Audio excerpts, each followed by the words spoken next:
Hi, everyone. Welcome to a special edition of America Meditating Radio in collaboration with The Next Normal. I'm your host, Sister Jenna. As we continue to navigate life in this particular time, you must admit times are extremely unique. 100 years ago, you and I would not be talking about the deeper aspects of life as we do on our show regularly. But it has been quite eye opening, but also quite soul opening. The journeys that we find ourselves on, we would have never planned it this way. Many of us would have never planned everything that we're going through. Things just have a way of happening to us, or let me just say, things have a way of happening for us. Look, for example, my mother, orphaned at 7, abandoned, in orphanages after orphanages, protecting her younger siblings from not being abducted and abused by men who didn't have very good wishes. She wouldn't have planned that. She wouldn't have planned that. But despite her rough beginnings, she was able to raise her daughter, got educated. I've been a good girl to my best ability. And, we didn't end up in the system. We didn't end up in the system. What was her driving force that kept her going? I say it's her courage, it's her love for God. I don't know. I think each of us have our own little spark of hope and strength in us that just helps us to get through the hard moments. My guest today is Chris Duffin, and I want to tell you a little bit about Chris as I am also learning about him as well. Chris went from being homeless and later living in a condemned trailer as a child to becoming a corporate executive owning his own gym and setting powerlifting world records. He's now the co-founder and chief engineer at Kabuki Strength, an organization devoted to optimizing human performance and making the world a better place through strength. Chris was previously ranked #1 in the world in various powerlifting disciplines and has held numerous world records. Now retired, he's known for his industry changing innovations in education in the strength and clinical worlds. Chris is a leading speaker on topics relating to strength and human movement and performs insane feats of strength to help charities and organizations whose work he believes in. He's the author of The Eagle and the Dragon, a story of strength and reinvention. And please welcome Chris to America Meditating Radio and the Next Normal. Chris, I have never interviewed somebody like you before, and I can't wait to learn from you. Well, looking forward to it. How are you holding up with all of these changes swirling around in our world, not just in America? No, it's definitely tough on everyone, isn't it?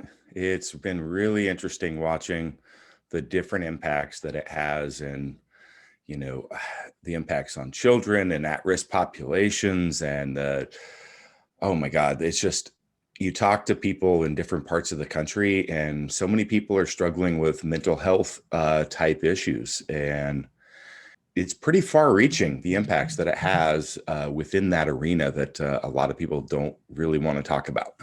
Yeah, yeah. How have you changed in the last maybe year? Have you recognized any changes? For me, it's been very subtle. It is so invisible, but yet I know something is happening. And I think I've been changing in the terms of, I'm realizing a lot of stuff in me that I really need to work on. And I'm celebrating the life that I've lived. Does that make sense? It does. Yeah. So you had a question right before we got started. Like, are you ready? Are you ready with your hair and everything? And and uh, that's actually kind of a topic on social media when I put myself out there because I'm just raw, I'm just me, and there's been a lot more of that has come out this last year is just being comfortable being in my own skin and really I've made a lot of shifts when I walked away from that executive career doing turnarounds in the aerospace and automotive manufacturing industry to start my own companies and try to bring about the change that I wanted in the world. And so that's been the last 5 years and now 6 years of doing this. And I'd say the changes this last year are more getting my personal self in line with that and just being okay with my faults. Maybe they're not faults, but just myself, and being more open about that in the world. Even when I wrote my book, I put a lot out there that was really hard, but I've been being more of that. Like, why would I present myself? I'm not out meeting people like I did in my travels, and they get to meet me and see who I really am. And like my social media, am I making myself get, looking and appearing a certain way? And I see that's a big issue as a whole, and it's become more so because that's our connection to people right now, because we've only got these little circles and pods that we're dealing with for the most part. And so everything that you're interacting with, the outside larger area, is on these platforms that people are filtering and putting the best self up there. So Yeah. I told you I have a video called it's a bit of a poem, but it's called Unkempt, and it's me with my wild hair and just talking about, like, if you've watched any of my content over the last year, you'll just see it doesn't matter what I'm doing. I'm just myself, and that's part of me. So I've got ADHD. I don't normally, if you run into me in person, I wear sweatpants, because if I wear pants, I'll forget to zip them up. My hair's out there. Like, that's just the way I am. And I'm okay with that. And so so anyway, I I've love been that doing that because for, I love that because we have been brainwashed so long. Can I tell you, I had a tea. This was many, many years ago. This must have been about maybe 15 years ago. And I met this model on Vogue cover, Cosmopolitan. We were meeting about doing something for meditation and some of the top lining department stores in New York City. And I was expecting to meet the woman that I saw on the front cover of all of those magazines. So, Chris, I'm sitting in this place, this coffee shop, waiting to meet her. And she passed right by me like two times, and I couldn't recognize her until she said, Sister Jenna. And I said, yes. And she was a completely different person. Now, I had not known that I was under the conditioning that women just looked like the cover of a Vogue magazine. right. And I had realized at that point how many young girls are forcing themselves to fit into a package that they will never be able to fit in. Yep. And I'm not saying not to, like, take care of yourself, obviously. That's just me, right?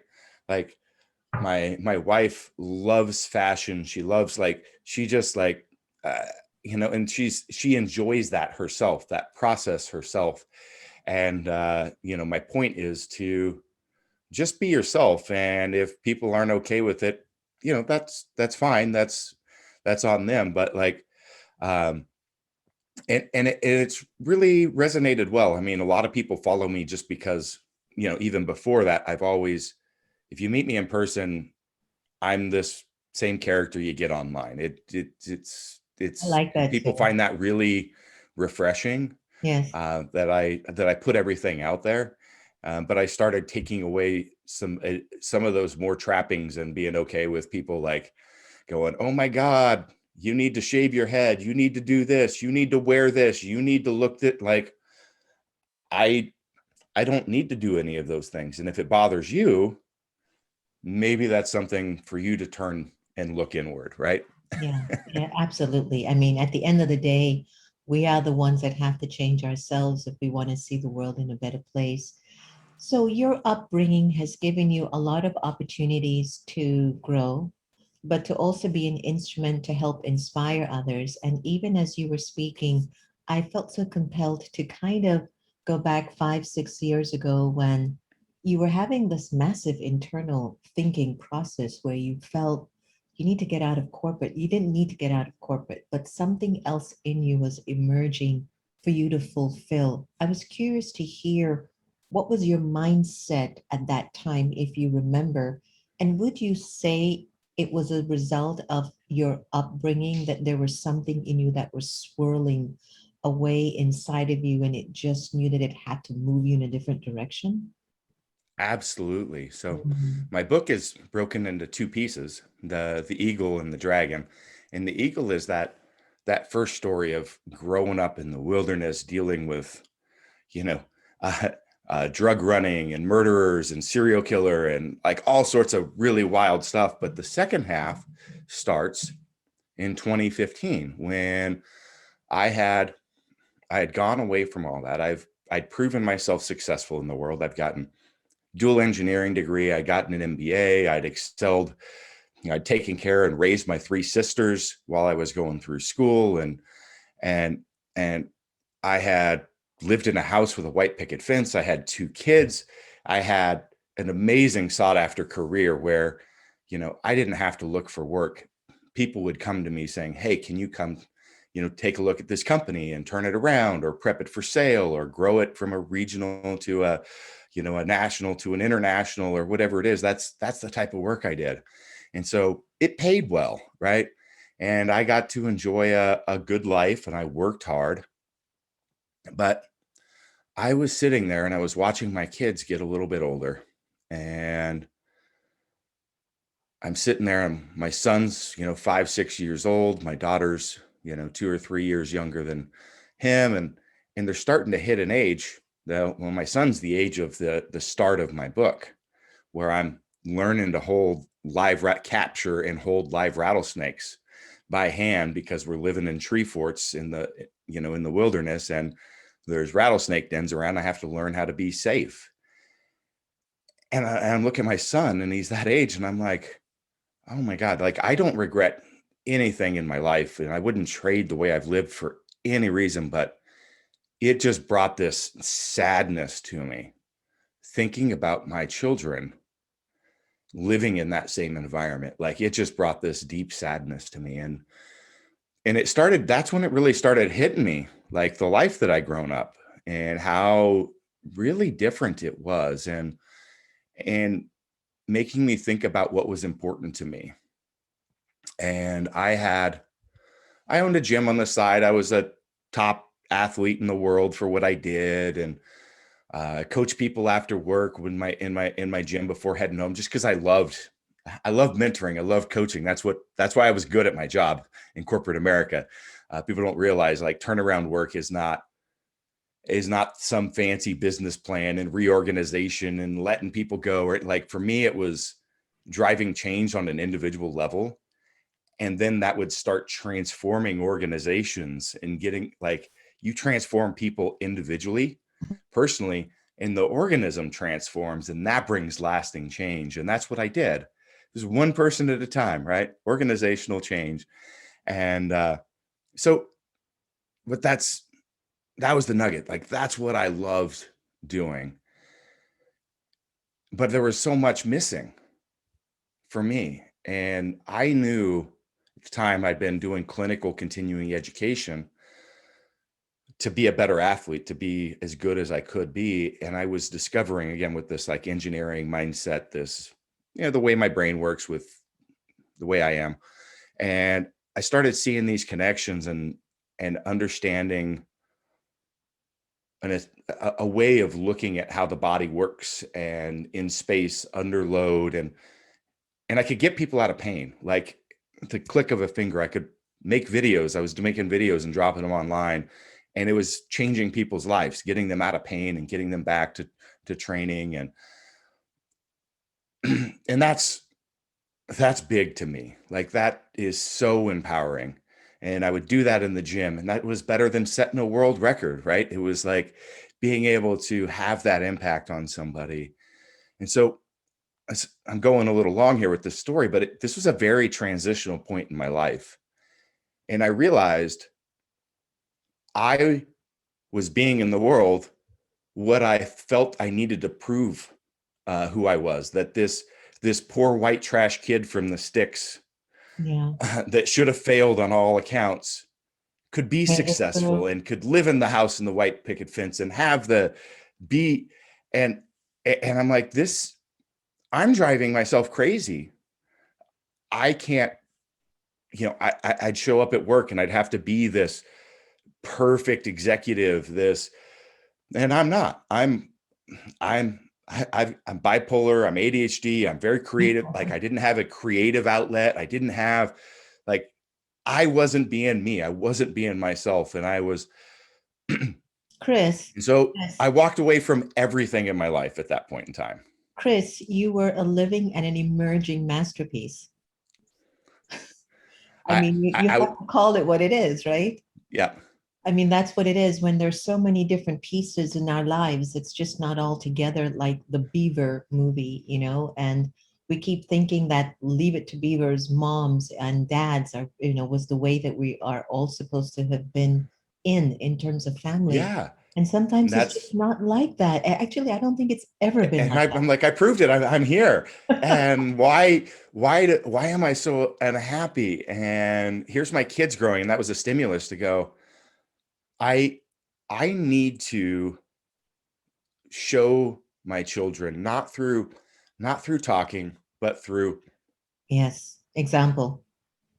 example, walking the walk, that they can be who they want, that they can form the world around them however they choose to be, whatever it is. And I don't care what it is for them. I want them to know that they can create that for themselves. And I, to me, there's so much more than parenting, of just like, we see so many parents that they want to be and protect and be everything for their kids, but then they're nothing for their kids because they lose their own identity, which tells their kids that when they grow old, they're nothing. They're just going to subjugate. Like, you need to be a great parent, but also be a great human and do what you're meant to do in the world. Like, find your purpose and live that. And so to me, that's the biggest part of my legacy, is like that impact to my kids, to be able to talk to them, but not even having to say a word, to see that they can see how I lived my life and that they can do whatever they want to do as well. And so I Brilliant. walked away from everything in my life. And some of it, people would challenge me and say, well, that's a bad move and disappointing. But I walked away from that career. I walked away from my competitive lifting. I was ranked number one in the world for like 8 years straight. And Mm. I said, competing in that platform just isn't what I want to do anymore. I'm walking away from my career. I'm starting a business by myself, with no funding, uh, out of my garage. Well, I had the gym too. And I walked away Some from of my the marriage at the same time, as well as wow some other personal, I, was a I huge got married because transitional period for it you. was the thing that you do at that point in life. And I had a Mhm. very comfortable relationship with a partner who was a great friend. She's an amazing mother. And that was so hard on me because I didn't want to disrupt the family. And I wasn't okay anymore with just living and being, because that was the right thing. Like, a marriage should be a passionate thing. It should be something where you're sharing each other's vision and future. And just, I said, I assessed some of my other personal relationships, and I put everything out there. I had a couple homes. I was building another one. I sold all of that, sold my vehicles, put up my 401k and everything that I worked for the last 20 years, and then ran up millions of dollars in debt so that if I failed, I'd still have to, if I went back to the old successful career, I'd still be living in the apartment that I was living in. And really set about driving that change. And it was really crazy. I created this environment that started drawing people to it that loved the vision. We didn't hire people for jobs. I brought in people that Motivated wanted to be, people. I You wanted motivated that, people. I created a culture and environment, and it became a magnet that sucked people in. So I have a And one of the question for you. people was the love of my life. Oh, I your new finally, wife. like, oh my God, I got sideswiped by that. Like, I had no idea that, like, love, like what you see in movies and read in books, like, oh my God, I'm 40 years old and that stuff's real. Like, nobody warned me about that. That was, It's like those So, Bollywood movies. I don't know if you've ever watched those Indian movies. They show you love like, oh my gosh, you want something like that too. Um, and yeah, you find out, oh my God, that's real. They didn't. I wasn't warned about this, so that was interesting. So, got remarried, third kid, and built a globally recognized brand. And the bigger thing is that's what we do is we help people live a better quality of life, and Congratulations. that's Congratulations. I'm happy for you.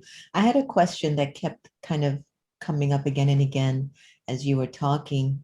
Have you ever felt a unique vibration when somebody meets you? Because as I'm talking to you, it's very clear you're a very sensitive, compassionate, open, authentic person, which means you're very empathic, very soft, very warm. But then when somebody sees you, they see this one of the strong man, and maybe you walk into the room, with those muscles out there, and I'm like, hey, Chris, and it's just like, but behind that veneer is this gentle spirit. Have you ever struggled observing, watching the real gentle you communicate in relationships while people try to adjust to your physique? yes. So anybody that gets to know me learns really fast that I'm a giant teddy bear. As my wife says, I have all the feels in the world. Like uh, you, we put on. I'll cry to cartoons. Like I don't like they just connect and like it doesn't matter. But people learn that really fast. But some people still like in the work environment and like people that don't have a closer connection to have like that conversation with you. Um, there is just a view that gets had because you're this figure, you're physically intimidating figure. um I'm always thinking about a million things, so my resting face, like I'm 1,000 miles away all the time. Like that's that's just where I am, and that can come across like as a look, like you're looking through someone when you're not. You're just like going somewhere, going through the grocery store outlet, the grocery at line or whatever. And then there's also the people that have some semblance of knowledge of who you are, and then that builds any more like, oh my God, you're this figure, you're Chris Duffin. And so, well, I guess I'm used to being judged. I have been my whole life. So imagine, being young, you're covered in dirt, your toes are sticking out the side of your shoes, you just came down from the mountains, like you're you're you're judged. And I growing up, we were the white trash. We were without value. I mean, in my book, we were literally, our family was taken and being sold into a pedophile ring that preyed on poor families like us because no one was there, no one cared. And then same thing going through school, lots of judgments, lots of, looked down at, even by the people that shouldn't, right? And then as I started getting older, I started developing this physical presence, and I'd be working out in the gym and people would want to know, hey, where do you bounce at? Because I'm this big, I'm covered in tattoos, and I'm like, no, I do this. And you start explaining what you do, and they're like, oh my God. And then you go to work and people hire you because they want you to be this hardcore boss, and drive discipline, make those people, and find out that they got somebody completely different, ends up delivering a lot more because of how I operate. But it's always these perceptions, and I've definitely dealt with it my whole life because yeah, physically I'm a very intimidating, I guess, person. So it's tough. You have to learn to temper things. You're like a little panda bear inside. Yes. But like you could be walking through, like, I've got a bunch of different buildings for our company. And so like our warehouse building, I'm not in all the time, and I can walk through and I can say something to somebody, and I have to be careful that they understand I'm not. I'll be like, hey, they're doing something. I'm like, have you thought about doing it, this way? Because that's what I do. I'm the engineering, the efficiency, whatever. And so I might suggest something, but then I have to be like, I have to take a step back and say, I'm not telling you how to do this. Like, you need to, and I have to temper it and cover that conversation because oftentimes people will take that as, oh my God, the big boss man, the Chris like told me I have to make this change, even though that is very far from what I suggested. All I wanted to get was for the person to take a step back and think about what they're doing and how they're doing it and the movements that they're going through, and and see what they discover and see if they can find a different approach or a different way where they may read it as I was being like coming in criticizing and telling them exactly how to do something. And that's, you learn that people take that away Yeah, often. they try to. Well, welcome to the world of leadership when you're constantly getting everything thrown at you. But when you make the whole team successful, everybody's like lauding you, and they don't realize the amount of energy leaders put in to make sure everyone is okay, as well as themselves. Now, I'm taking the conversation in a place I wasn't expecting to, but it's something that you have brought up a few times in our conversation today. And if it's okay with you, I'd like to address it because I want to learn, and I'm sure our audience too wants to. You've mentioned a few times about, being raised as white trash, that we were white trash, and, usually in the country, you're kind of pushed aside. My toes are coming through my shoes, and I'm coming down. I'm all, looking kind of, straggly as I go to school. And in America, one of the interesting things I've been noticing is a lot of individuals that seem to be a little bit anti-colorful. And if you enjoy my royal way of explaining what I'm trying to convey to you, but that they're anti-colorful in which they're struggling with accepting certain races, certain folks of skin color, right? Hmm. And it seems to be a lot of individuals that are in this genre of what you might call the white trash tribe. And I say to them, because when folks talk to me and I am in conversations, I ask the questions. I go, well, one, what do you call white trash? White trash means what? You're not making enough money. It means that, you're living in a trailer park and stuff like that. Explain to me what it means. And what's the difference between white trash and somebody who is Black living in the ghetto? And why can't both of you come together to see how you can uplift each other? And that's usually my naivety or my desire or my dream. Could you speak a little bit on that? Do you see some sort of a common ground between these two races in America, Chris? Can your bodybuilding, can your motivation, can your life become something that says, look, I don't care if you're Black or white. I mean, look, Dwayne The Rock Johnson uses your equipment. I mean, Hmm. he's like pushing your brand. He didn't care if you were Black or white trash or no trash, right? So what do you think we can learn from you to somehow raise a part of our America that might be in the genre of the white trash and are saying Black people are like this, they say niggers are this or that, to just say they're not. We're all struggling in this thing together. What can we do together? That's what I want to see. Do Yeah. you have any thoughts about that? Is my Um, question clear? it, it is. And but I might need to explain my take, I guess, on that. So um, I view, the word white trash as, for me, uh, people are looking at somebody that's, poor and impoverished, but also that they're there because they're uneducated. They've they they are adding no value to society, so on. And it's, I could use the word mountain folk because even what I'm referring to is not the same thing as like Trailer Park America. That would have been a huge upgrade from, us living in the mountains and having to go down to the stream to fill up a jug of water to set on a rock all day so that it heats up and you've got something to wash yourself with. We had no access to TV. We had no access to radio. We didn't have, a lot of that stuff that's filtering. And so, you know, so my upbringing is, it doesn't really tie to that genre per se. It's just like, I don't know how to explain that. I'm just trying to use an example of I was judged, right? and we were judged as not being of value people because of who we were. And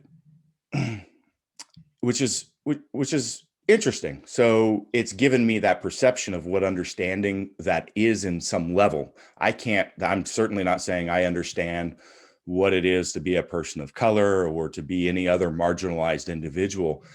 But my life has given me the view of tremendous scope, and to be able to understand that people are going to have very different feelings and perceptions of the same event, the same conversation, the same interactions, and all those.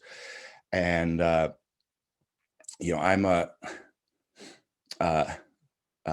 big, I guess, fan of, like, I don't know how to put this, like, the most important people in my life are all women. Like, they're the strongest people, like my wife, my three sisters, my mother, like, well, and I've got two daughters and a son, but like that, my mom has been just a tremendous influence on myself. Again, like my sisters, that was everything around me. And seeing how, women can be abused or used, and just different things in society. Like, I've got the utmost respect, and I'm a big promoter of anything in that arena. But I can't speak for other individuals. I can't speak for, and I don't try to. I don't want to represent anyone. All I can do is represent myself, and people to say, hey, there's huge opportunities to always look inward, to use introspection, to become a better version of yourself. And that's the areas that I try to focus on. But you're 100% right. When you were talking about there's no difference between, well, there's differences, but like someone growing up in the ghetto versus someone growing up in the trailer park, they're both going to have struggles. They're both going to be slightly different as they go through society and things like that. But there's no reason that there should be like us versus them, or like, it is the same.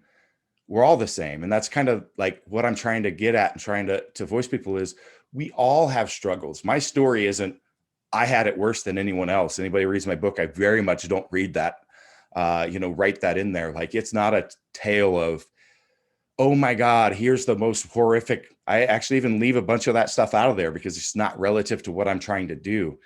I'm trying to share the fact that we all have our own struggles. We all have our own strifes. And I can't take it away. It could be traumatic. It could mess with you in so many ways for the rest of your life. And I'm not going to say it's nothing, but the only thing that we can do is understand that it doesn't define us. What defines us is what we do with that, how we respond, what our actions are.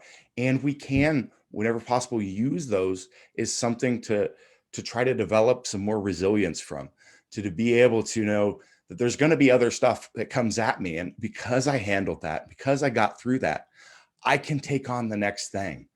And it's just like the strength training, I got big biceps. You go into the gym, you do curls, the body responds. This is physiology, becoming a stronger, and I use the word resilient in place of that, more resilient version, so you can handle the additional stresses in the future.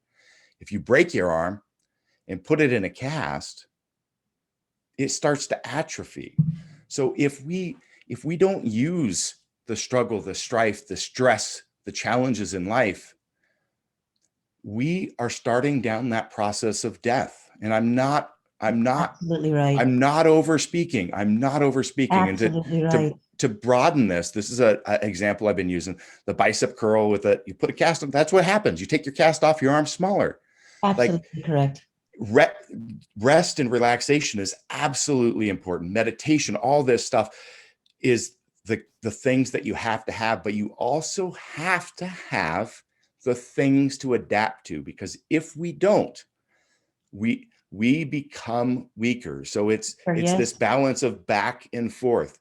Yes. If you go to the gym really hard, but only do it every 2 months, you're never going to make any progress forward. It's just going to be a really tough, challenging thing. So you need to shorten it up so that hey, I went to the gym, I had some rest, and now I need to go back before I lose the gains that I made, so I can build on that. So we need to think about that in our life, going, hey, I need to find comfort. I need to seek my meditation. But I also need to go back to the well. I need to go back for more.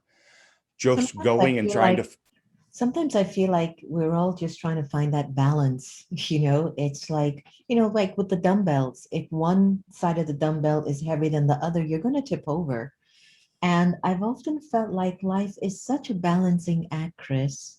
Like we're trying to find the balance of how much yin and yang, how much inner yeah, work do I do with the outer work, how much love just do I give? enough, but not too Yeah, much. I swear, Yeah. and I'm still working on that. I want to talk about the Kabuki strength before we come to a close in our wonderful conversation together. You call yourself the Chief Visionary Officer. Why not CEO?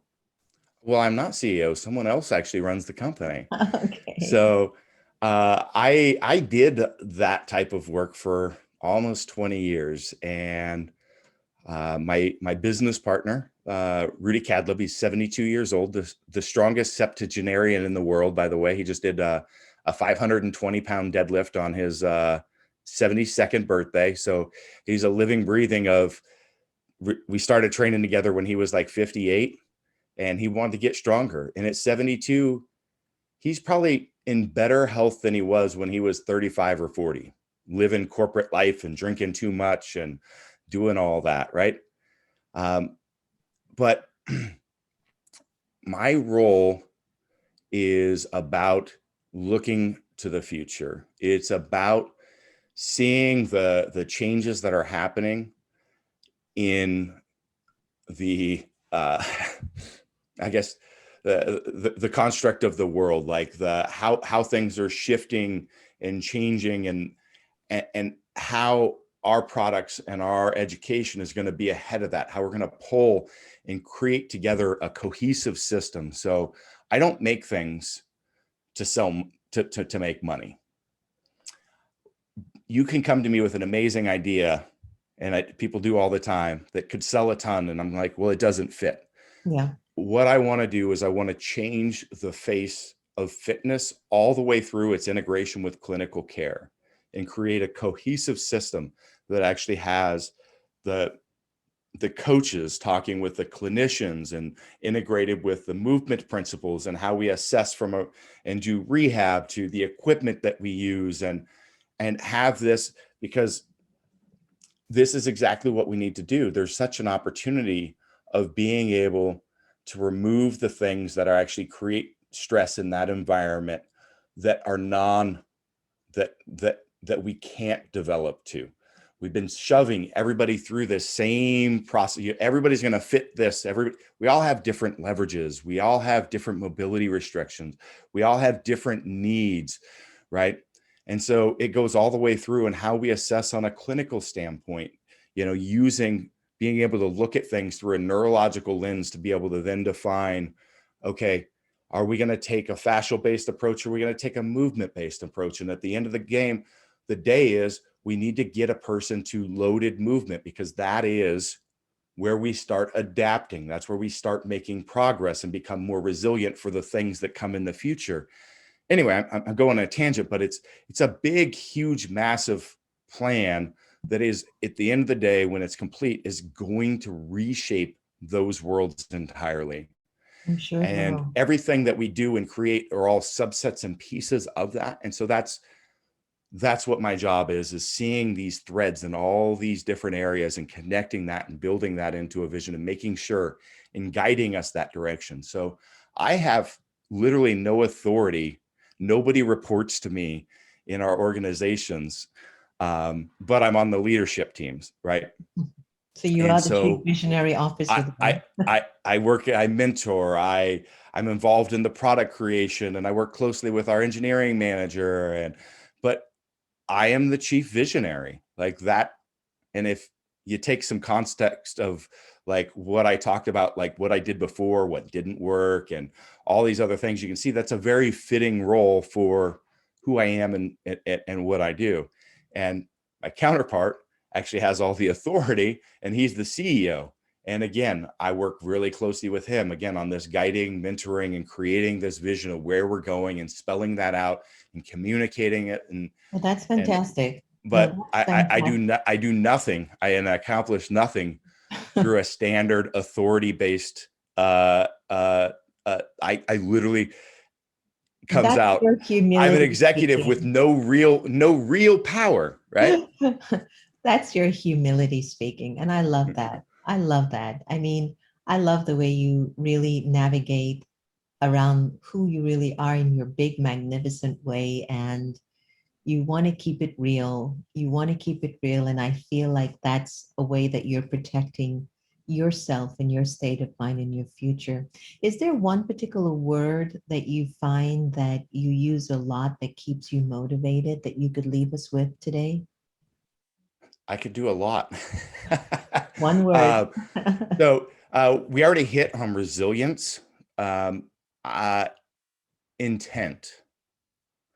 Intent. So intent, being making sure that when we do things, we're thoughtful and intentful with our actions, that we approach our life, we approach our family, we approach our work, and everything that we do, we understand the intention. We're not just doing because it's routine. We're doing like intent is very important.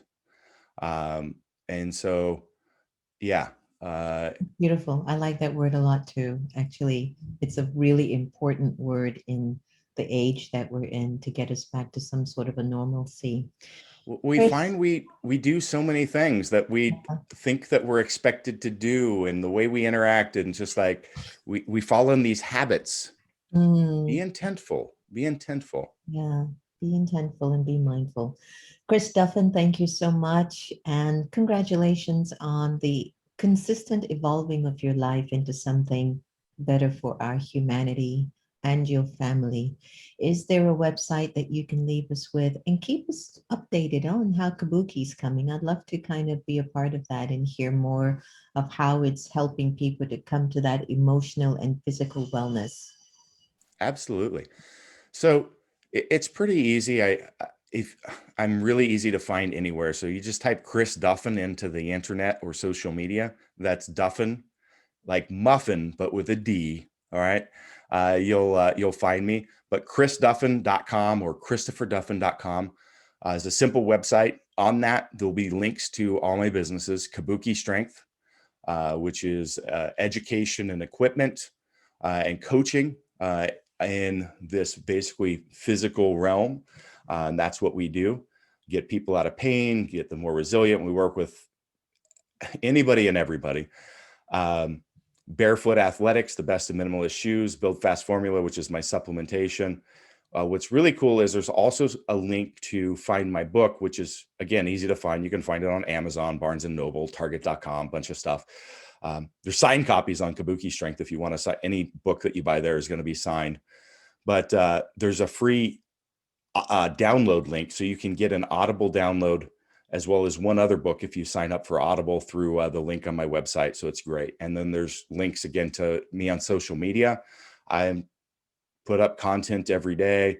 I think it's really cool if you want to learn how to move better. We have a coaching team that releases education nearly every single day. So I've got a staff, full video production crew, and we put out the content for free. So it's on the Kabuki Strength YouTube or Kabuki_virtual coaching on Instagram. You'll see videos moving every day about how to uh, move better and live a better quality of life in the physical realm. But links to my again social media, or you can just type in Chris Duffin. I'm not going to list all the avatars. Like I'll pop up. I've got a little blue check next to my name. Facebook, Instagram, LinkedIn are like my favorite places that I interact on. Thank you so much, Chris Duffin. I've really appreciated getting to know you more and being a part of your journey. And again, continued blessings and good wishes in everything that you do. Same with you. I really enjoyed this. Thank you. Thank you. All the best. So, everyone, I hope you've taken a lot from our conversation with Chris Duffin and you've gotten all the information. Actually, I'm going to get on that website to start to move because I need to learn to move. I don't know why I'm so physically, emotionally lazy with pushing my body. And it's funny because I took the 23andMe experiment and it says I'm supposed to be some great Olympic athlete. Yeah. And if you see Body, my mind, and soul. I We tell you, find a lot of Chris, people focus on just one area. You have to have all. you're going to Like have to come and inspire me body. here in Washington because I tell you, it takes All a right. lot to get me moving, but I'm going to get there. I'm going to get there. I'm going to go on your website and see what some of your trainers are offering us because I do know that I need my body to be given the amount of energy that I give to my mind. So thank you for reminding me of that today. Everybody, if you loved our conversation between myself and Chris, please drop us a message. You can go to Chris's website or drop us a message on our meditation museum comment list or email us or even on America Meditating Radio. Know that you're very loved and remember no one can take away your happiness unless you give them permission. And I'm suspecting that we're actually here on planet Earth to develop the ability to love each other the same. Take care. Be safe.